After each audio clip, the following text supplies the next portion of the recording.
The journey to my first mission trip started right here in Charlotte, Tennessee, and it took us all the way to the other side of the world to Cebu Island in the Philippines.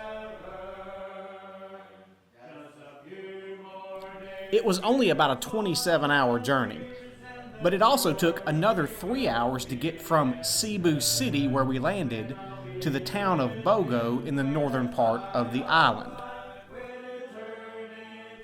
There are only a few options for traveling that far in the Philippines. You can ride a tricycle, you can catch a bus, or you can walk.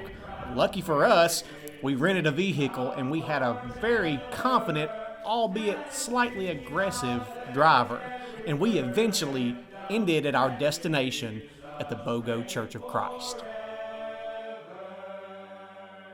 This is the Bogo Church of Christ, which Water Street has been involved with for the last 6 years. This is the bell tower at our church, Water Street, Church of Christ, Charlotte. The original building in Bogo, where the church met, that building was a rented building, and it's in a really strong commercial area.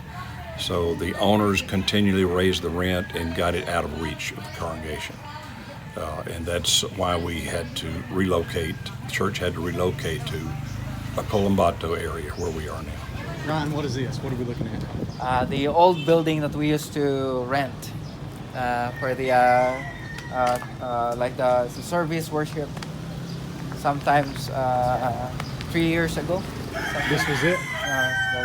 It's very, very old. There was a period of time after they had to leave the building in Bogo that they really didn't have a good place. They were just meeting wherever they could. And then that's when Ryan decided to offer the piece of property here on his own land so that the church could relocate here. They originally, because of lack of funding that they had, were going to build a wooden structure with just a thatched roof, just something to get some protection from the weather so they could have a place of worship.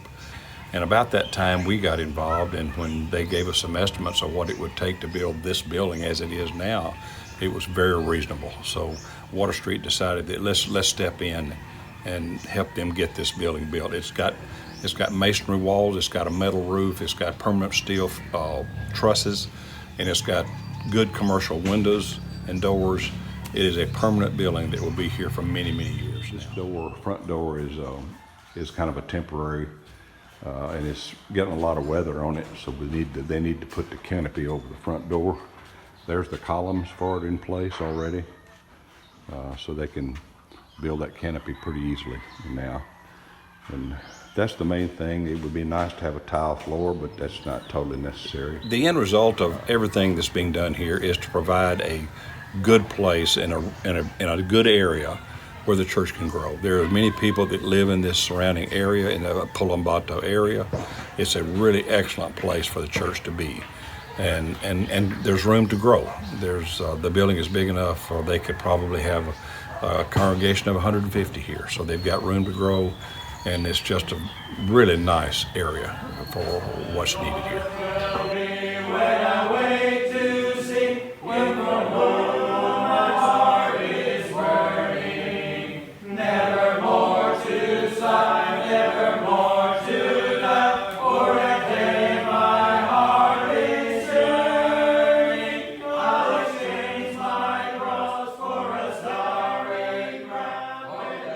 The purpose of our trip this time was mainly encouragement, but we wanted to have Bible studies for the neighborhood. Since this is a new area where the church established, we thought it would be beneficial to invite them in. But it pleased God by the foolishness of preaching to save those who would believe. In this area, we visited last Saturday, and we went down some little narrow paths back into places where it opened up, and there were several homes there.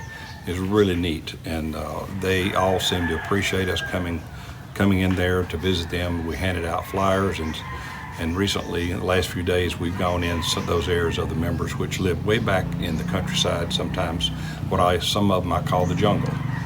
and it's just been a really interesting time to go do that and visit with them. It says that if we say we have no sin, well, we're a liar and the truth isn't in us.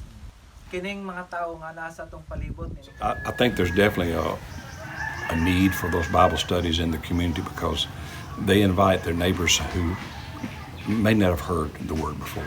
It seems that they are just so intently listening to it, and we hope that the word will produce fruit. So we're headed to another house right now. We just got done having a little Bible study at a house.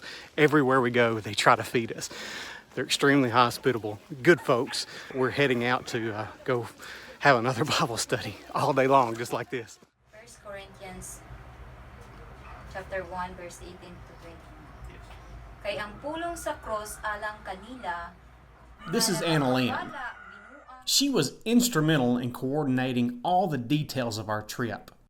She and KK teamed up to teach classes for the young ladies and also for the children. And this trip could have not happened without her help. This is Ramel, and he also plays a pivotal role in the church in Palombato. This is Ramel. Ramel handles not only associate ministry, but he handles the scholarship program with the kids. Hello. Very important. Ramel has served as the preacher of the church, but right now is the associate minister. He even recruited his replacement, Ryan Tamango, to serve as the current minister. Ryan is a wonderful preacher.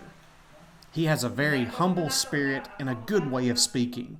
He has a very kind way with people, and he serves the Lord with all of his heart. In fact, there were a dozen more people that were just vital to that church at Palombato, and we're so grateful just to be there and just to get to meet and worship with them.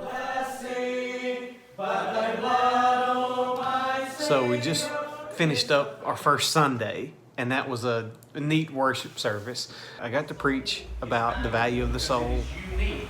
It is one of a kind. There's no others like your soul. Some of the things that the way we say them doesn't translate very well. And so what was great about not just having a translator, but having a translator who was a preacher, is that he knew the point I was trying to get across. He knows what the Bible says, and so he could explain in a way that they would understand it, not just in their language, but in a way that they understood it.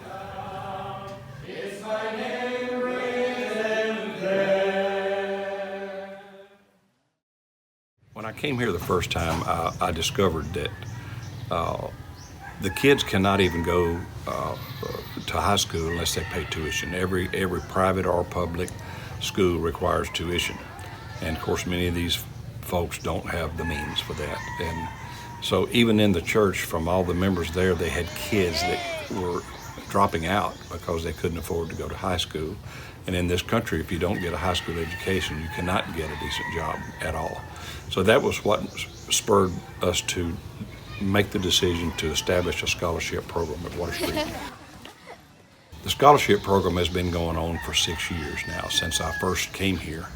And it has produced new families for the church. It has produced some activity that they did not have before, because if the children that are on the scholarship program are required to come here like on Saturdays, help clean around the building and projects, then they all go together for camps in the summer.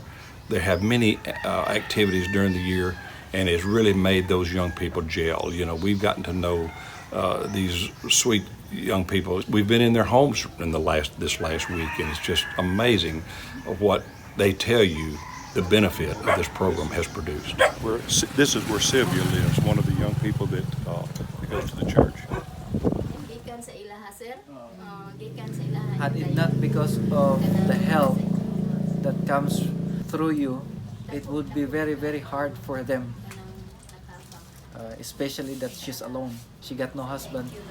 In response to that, Sylvia had been doing good at school. She's doing great.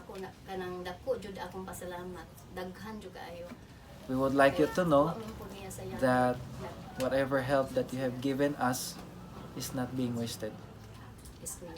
This is an avenue that's working. So if we see something that works, we need to do it. Thank you sa mga sponsors. The cost to support a student in this scholarship program is approximately $350 a year. We start that year in June every year. So please, if you want to be a part of it, see me or one of the elders, and it would be very much appreciated.